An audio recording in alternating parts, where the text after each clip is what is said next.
who am I? Who is Stephanie Picher really?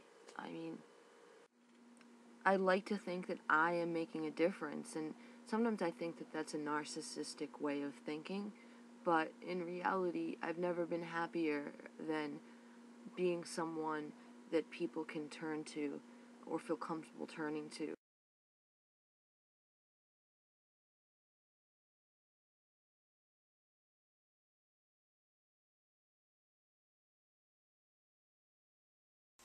Hey guys, my name is Stephanie Picher. I'm 30 years old and I'm from Boston, Massachusetts, and I am a huge little monster. I say frequently that Lady Gaga's music has been a blessing in my life, but that her message has changed my life.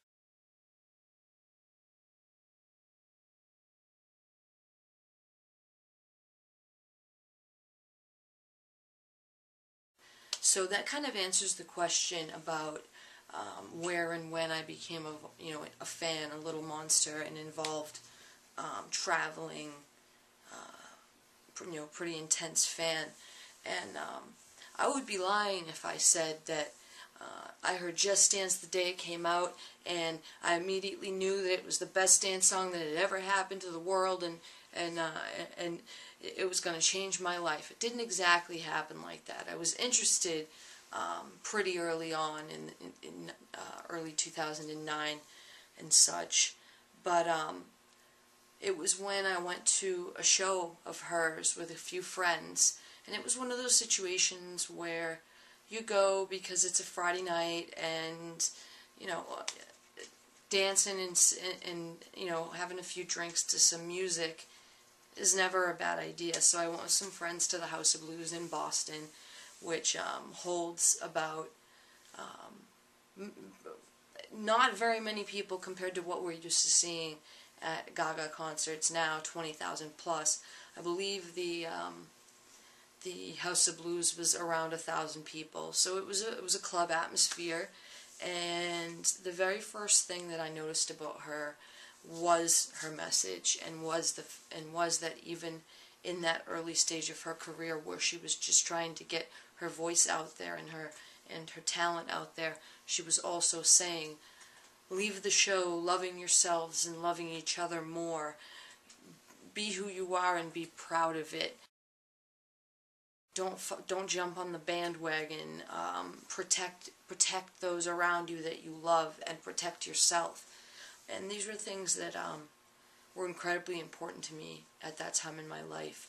I was struggling with coming to terms with the fact that I am a lesbian, and I came out rather late in life, in my past my mid-20s, which these days is pretty late. But for me, it was a miracle that it happened at all, and because I was so filled with society-induced shame about what is right and what is not right, and what I should or shouldn't be, and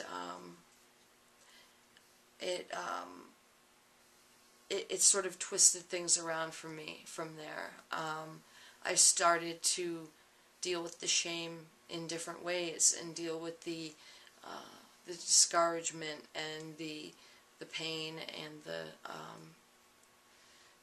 the judgment, the assumptions that are being made about me. And I decided to finally excuse me, hit it head on. And I couldn't have possibly been in more pain. I was suffering from major depression. My father had died shortly before. I had lost a lot.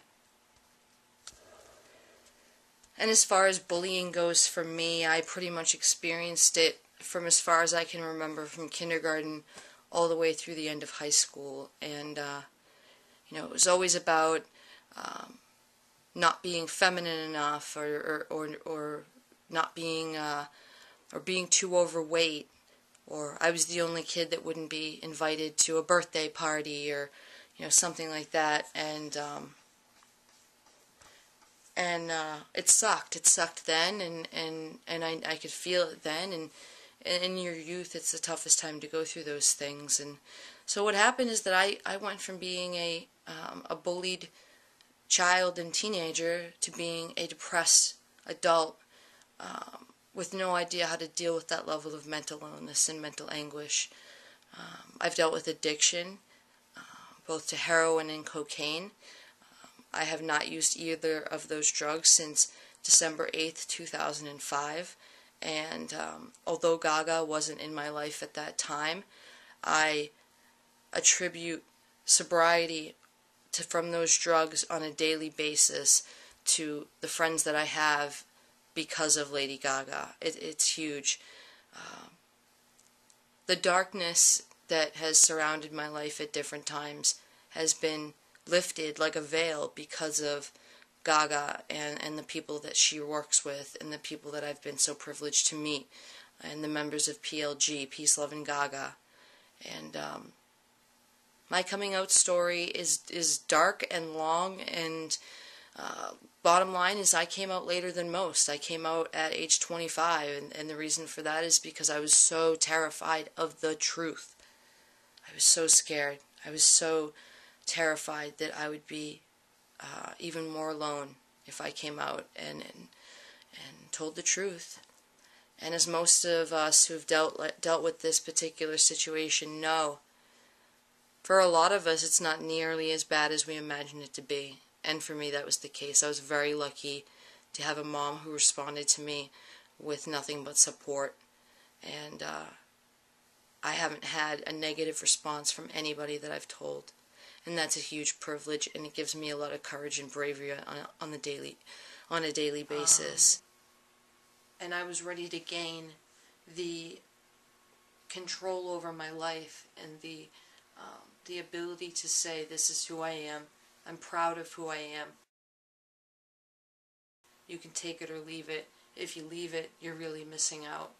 And Lady Gaga was the person that made me believe that. She was the one that made me believe that if I put myself out there honestly and with morals and values and ethics in mind, then no matter what anyone says, no one can change my my serenity and my connections to other people. Honestly, it's a miracle. Really, it's a miracle that I'm alive, and I don't say that lightly. I don't say that in a cliche manner. As honest as I could possibly be, Lady Gaga,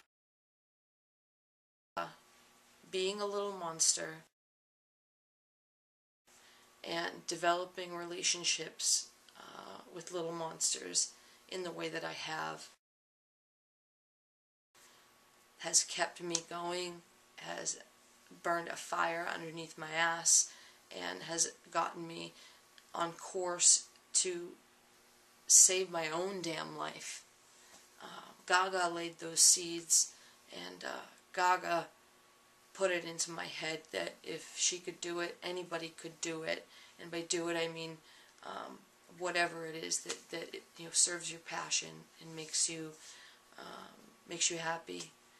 And for me, what makes me happy is writing more than anything.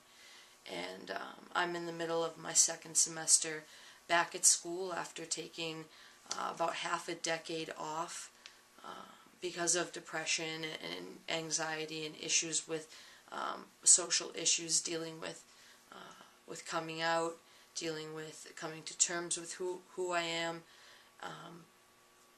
So I pretty much stepped out for a few years, took the time to discover myself, to figure out who I am, to come to the point where I can say to somebody, my name is Stephanie Picher, and I'm gay.